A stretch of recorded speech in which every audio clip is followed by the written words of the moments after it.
반갑습니다. 자녀와 덜 싸우고 더 행복한, 사이좋고 행복한 부모 교육 5번째 시간 시작해 보겠습니다. 자, 이 그림 보시면요. 우리 그 인교진 씨가 딸 하은이가 결혼하는 것 같아가지고 폭풍 눈물을 흘리는 그 영상입니다. 딸 시집 보내는데 왜 아빠들은 눈물을 흘릴까요?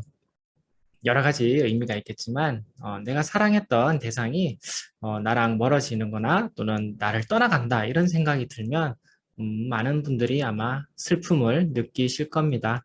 그래서 딸바보 아빠들이 딸이 시집가는 그 시간이 되면 눈물을 많이 흘리신다고 합니다. 바로 애착 대상이 떠나가는 경험을 우리가 받게 되면 사람들은 굉장히 슬퍼지고 그에 따라서 눈물이 나는 거죠. 오늘은 바로 이 애착에 관해서 함께 이야기 나눠보겠습니다. 자, 어릴 때 정말 사랑스럽고 정말 애교 많던 나의 아들, 딸, 이런 친구들이 더 이상 나의 아들, 딸이 아니라 좀 낯설게 느껴진다 또는 좀 사이가 좀 멀어지는 거 아닌가? 이런 느낌을 갑자기 받으실 수 있을 것입니다. 청소년 자녀들을 둔 부모님이라면 이런 경험은 거의 다 하시게 될 텐데요. 청소년 시기가 오면 청소년들은 부모 자녀 관계에서 친구, 즉 또래 관계로 이렇게 애착이 많이 이동이 됩니다. 이 시기가 오면 그전에는 부모님과 함께 여행도 가고 식사도 자주 하고 대화도 하고 뭐 부모님한테 놀아주세요 이런 이야기를 하던 친구들이 점점 친구와 보내는 시간이 많아지고요. 어떤 활동을 해도 친구랑 가고 여행을 가고 싶어도 부모님의 여행보다는 친구와 함께 가는 여행을 더 좋게 합니다. 그리고 가끔 좀 길게 대화를 하다 보면 부모님의 가치관이나 또는 생각, 사상과는 상당히 멀어지고 오히려 그 은연중에 말 속에 표현하는 단어나 이런 것들이 친구들의 어떤 가치관, 친구들이 어땠어, 친구들이 좋아해, 이런 걸로 상당히 바뀌어 있구나, 이런 걸 느끼시는 그 순간이 오게 되실 겁니다. 이럴 때 부모님들은 낯설다 또는 뭔가가 내가 자녀들하고 너무 멀어졌나? 이런 생각을 하게 되실 겁니다. 바로 부모 자녀 관계 애착에서 청소년기에는 친구, 즉 또래 애착으로 이 애착의 이동 그리고 확대, 재경험이 일어나는 시기를 겪기 때문입니다. 자, 먼저 애착 이론을 잠시 살펴보겠습니다. 아이는 태어나서 부모님과 주 양육자죠. 주로 엄마가 되겠습니다. 엄마의 그 젖을 먹고 또 엄마의 따뜻한 품에 안겨서 또는 엄마의 따뜻한 손길, 보살핌, 눈빛 이런 걸 통해서 아이들은 점점 자라나게 되는데요. 이 아이들이 그 나한테 젖을 주고 따뜻한 눈길을 보내주고 손길을 해주는 이 그 주 양육자와 처음에는 그 하나로 된 그 느낌을 받고 그 하나 된 느낌을 바로 그 형성되는 시기가 바로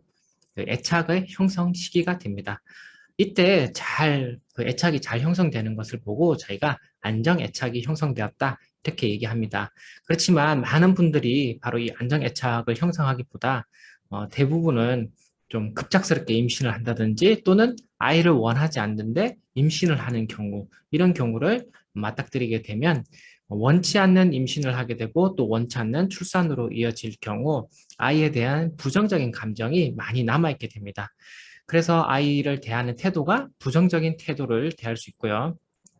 또 부모님들이 아이를 원하고 또 임신과 출산을 했다 하더라도 계속 이렇게 체력이 무한정 있는 건 아니에요. 그렇지만 아이는 그 자기의 욕구만 표현하기 때문에 부모님들이 굉장히 체력적으로 지치고 힘들 때 아이의 어떤 그 칭얼거림 또는 어떤 보살핌 이런 것들이 아, 이게 아이가 괴롭히려고 하는 행동인가? 이런 그 착각에 빠질 수가 있습니다. 그랬을 때 또 아이에 대해서 부정적인 태도, 또 부정적인 감정, 이런 것들을 표현하게 되는데, 이런 것들을 자주 경험한 아이들은 바로 불안정 애착을 형성하게 됩니다.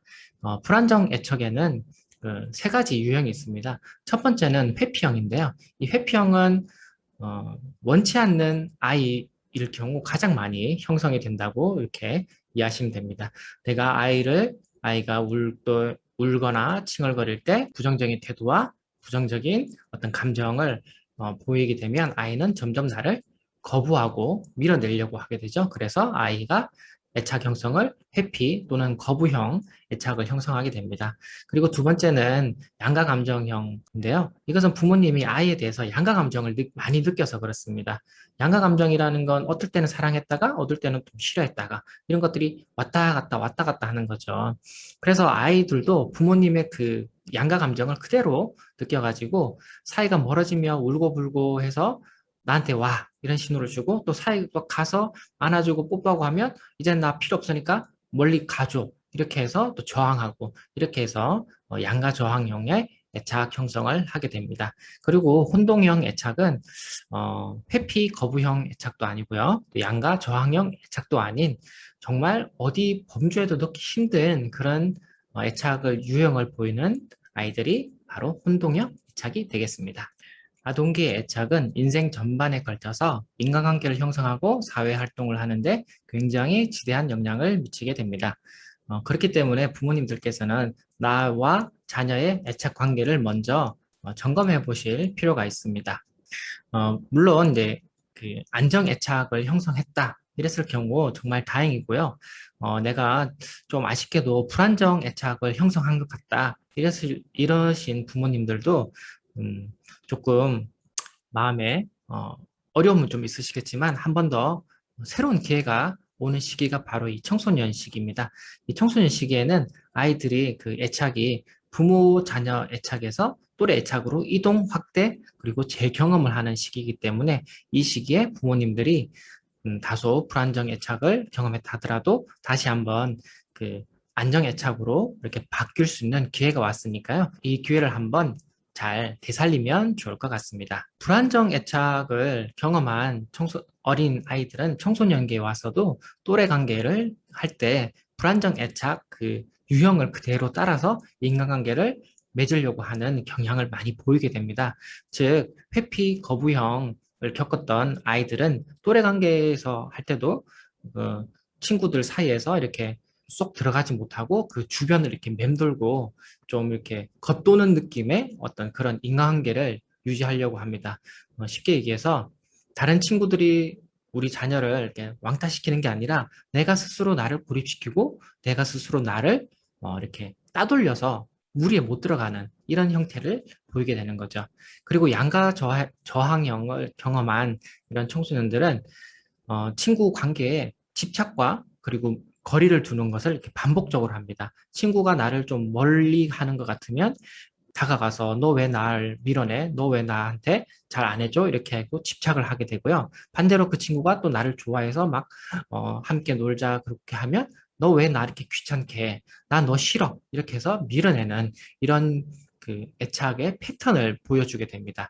그래서 어린 시절에 어떤 회피 거부 또는 양가 저항을 경험한 친구들은 청소년 또래 관계에 와서도 바로 회피 저항 그리고 양가 저항형의 이 유형의 인간 패턴을 유지한다 이렇게 대체적으로 이해하시면 되고요. 이것은 청소년 시기에 그냥 끝나는 게 아니라 더 이후에 결혼 상대자를 만나거나 또는 사회생활을 하는데 전반적으로 바로 이 애착 형성이 쭉 영향을 미쳐간다 이렇게 이해하시면 좋을 것 같습니다. 자, 이런 불안정 애착을 형성한 청소년기는 최근에는 어, 인터넷, 스마트폰이 발달하면서 그 게임 속에 가상 인물들과 만나죠. 그 게임 속에서 빠져서 어떤 그 역할놀이 하면서 게임 속에 있는 인맥들을 형성하기도 하고요. 또는 소셜 네트워크를 통해서 가상의 어떤 친구들을 사귀어서 만나게 됩니다. 그래서 불안정 애착을 형성한 친구들은 그 일반적으로 그 오프라인 상태에서 친구 관계를 맺기가 어려워질 때 바로 이 가상의 공간으로 넘어가서 친구들을 사귀고 또 인간관계를 확장을 하려는 이런 그 패턴을 좀 보이기도 합니다. 그렇기 때문에 이런 부분에서 또 부모님들이 한번 또 조심해야 될 부분이 있음을 말씀드리겠습니다. 자, 청소년기의 그 또래 애착은 부모 자녀 관계를 넘어서 가지고요. 이제 또래로 이렇게 애착이 이동이 되는데 이 시기에는 부모의 어떤 가치관, 어떤 그 사고 방식에서 벗어나서 또래 집단, 즉 친구들의 어떤 그 가치관 또는 영향력에서 굉장히 많은 영향을 받게 되죠. 특히나 그 불안정 애착을 형성했던 아이들은 또래 관계에서 오히려 안정적인 애착 경험을 하게 될 경우 부모 관계보다 그 또래 관계에서 엄청난 그 애착 대상으로 이렇게 발전이 되는데요. 이 친구들이 어떤 뭐 그 비행 집단이거나 또는 가출팸이거나 또는 어떤 일진이다 하더라도 아이들은 그 속에서 애착을 경험했기 때문에 그 집단과 굉장히 끈끈한 결속으로 이어질 수가 있습니다. 이렇게 됐을 경우 부모님들은 굉장한 혼란을 느끼게 되죠. 특히나 그 가출팸 또는 일진 또는 뭐 비행 청소년 집단과 애착을 형성한 아이들 같은 경우 사회적인 가치관 이런 것이 중요한 것이 아니라 그 또래 집단 내에서 어떤 가치관, 인정받는 것을 굉장히 중요하게 생각합니다. 그래서 어떤 일탈 행동 또는 어떤 범죄 행동에 쉽게 빠져들고 그런 행동을 했을 때 그 집단으로부터 인정을 받기 때문에 그 인정을 받기 위해서 그런 행동도 무비판적으로 받아들이고 행동을 할 수 있기 때문에 부모님들의 바로 주의가 요구되는 지점이 바로 요 지점인 것 같습니다. 자, 만약에 내 자녀가 정말 이렇게 일진, 비행 집단과 이렇게 어울려서 이렇게 같이 또래 애착을 형성했다. 이럴 땐 어떻게 하면 좋을까요? 그래도 부모 자녀 간에 어떤 그 관심이 있고 이런 부모님들은 아이를 그 집단에서 이렇게 빼내려고 엄청나게 애를 쓰게 됩니다. 그러나 그 과정에서 아이들은 이미 그 또래 집단에서 애착을 형성했기 때문에 그걸 빼내려고 하다 보면 어떤 문제가 발생하냐면 감정 폭발 그리고 분노로 이렇게 이어지고요. 초기에는 그리고 이제 중기 후기로 넘어가면 어떤 그 내가 좋아하는 사람을 못 만나게 했던 부모님에 대한 원망심 그리고 내가 어떤 그 무기력함 그리고 어떤 우울 이렇게 해서 초기에는 분노로 그리고 이후에는 원망심과 우울로 이렇게 그 감정의 이 변화가 되는 것들을 부모님이 다 책임을 지셔야 됩니다. 굉장히 어렵고 그 긴 싸움이 시작이 됩니다. 그럼 어떻게 하면 좋을까요? 음, 애착을 가장 많이 느끼는 경험은 바로 일관되고 지지적인 사람일 때 가장 많은 애착을 느끼게 됩니다. 그리고 내 고통을 알아주는 사람한테 애착을 느끼게 됩니다. 인간이라는 동물은 되게 웃기게도 내가 어떤 고통이 있어 이런 이야기를 했을 때 그 고통을 야 그래 나도 네 고통 그거 알 것 같아 이런 이야기만 들어도 인간은 어, 감정의 교류가 일어나고요. 그 사람한테 신뢰를 느끼게 됩니다. 그렇기 때문에 부모님들이 좀 마음에 들지 않는 어떤 집단과 어떤 또래의 애착을 형성한 자녀들이라 하더라도 이것을 너무 성급하게 개입하시려고 하기보다는 조금 시간을 두고 자녀들한테 올바른 가치관이 무엇인지 그리고 올바른 인간관계가 어떤 것인지를 천천히 그리고 지속적으로 알려주시기 바랍니다. 일관되고 지지적인 경험이 굉장히 중요하다는 걸 다시 한번 강조드리고 싶습니다. 자, 오늘은 그 청소년 상담 연구 2014년도에 실린 논문 청소년 부모 애착, 분리 개별화, 자아 탄력성, 또래 애착의 관계 중에 일부를 좀 읽어 드리려고 합니다. 청소년기 또래 애착은 정서적, 심리적 안정과 지지를 제공하며 안정된 기반을 제공하여 고통을 분산할 수 있는 원천이 되기도 한다. 자, 원래 안정된 기반의 역할은 사실은 부모님의 역할이죠. 그런데 이걸 또래 관계에서도 제공을 한다는 게 됩니다. 청소년의 고통은 누가 제일 잘 알죠? 바로 청소년이 제일 잘 압니다. 사람이라는 것은 바로 내 고통을 누군가가 알아주고 함께 이해해주고 함께 공유해줄 때 그 사람한테 신뢰와 지지를 보내게 되어 있습니다. 그래서 부모님이 원래는 그 안전기반 역할을 했다면 청소년기에는 바로 내 또래 청소년들이 바로 안전기반의 역할을 할 수 있다. 이렇게 이해하시면 좋을 것 같습니다. 자, 다음은요. 청소년은 또래와의 애착을 형성하면서 사회기술과 능력을 발달시키고 자아에 대한 지각을 형성하여 자아 정체감을 형성하고 긍정적 자아 존중감을 발달시킨다. 자, 사회 초년생이 되면 대부분이 이제 직장을 갖게 되는데 그 직장 생활이 뭐 적성이 안 맞거나 또는 직장이 너무 뭐 힘들거나 해서 그만두는 경우도 많이 있습니다. 그렇지만 최근에 사회 초년생 이 청년들을 주로 보면요. 인간관계에 어려움을 겪어서 그만두는 경우가 훨씬 더 많아졌습니다. 바로 그 사회기술과 능력을 발달시키는데 어려움을 겪었기 때문입니다. 이유는 뭘까요? 바로 청소년기에 청소년 또래 집단인 친구들을 만나서 사회 경험을 하는 경험이 적었기 때문이죠. 지금 우리 부모 세대들은 형제들이 많이 있는 세대를 경험했습니다. 그래서 가족 내에서 뭐 싸우기도 하고요, 또 다투기도 하고요, 또는 서로 뭐 경쟁도 하고 부모님의 사랑을 받기 위해서 경쟁을 했었죠. 이런 여러 가지를 통해서 사회 기술을 발달시킨 경험이 있는데 청소년들은 대부분 혼자 또는 아니면 두 명 이렇게 자라다 보니까 사회 기술을 잘 배우는데 기술이 좀 부족하게 됐습니다. 경험을 많이 못 해봤기 때문에. 그러면 그걸 할 수 있는 곳이 어디냐 하면 바로 또래 집단인 거죠. 근데 이 또래 집단을 가서 사회기술 경험을 해야 되는데 대부분의 청소년들이 공부에 빠져가지고 공부하고 또 공부하고 또 공부하다 보니까 인간관계를 잘 못하고 사회 그 직장을 가는 경우가 많아진 겁니다. 그래서 부모님들이 이 관계를 잘 아셨다면, 이 영상을 보셨다면, 공부해라 10번 10번 했다면 한두 번 정도는 친구하고 재미나게 좀 놀아봐라.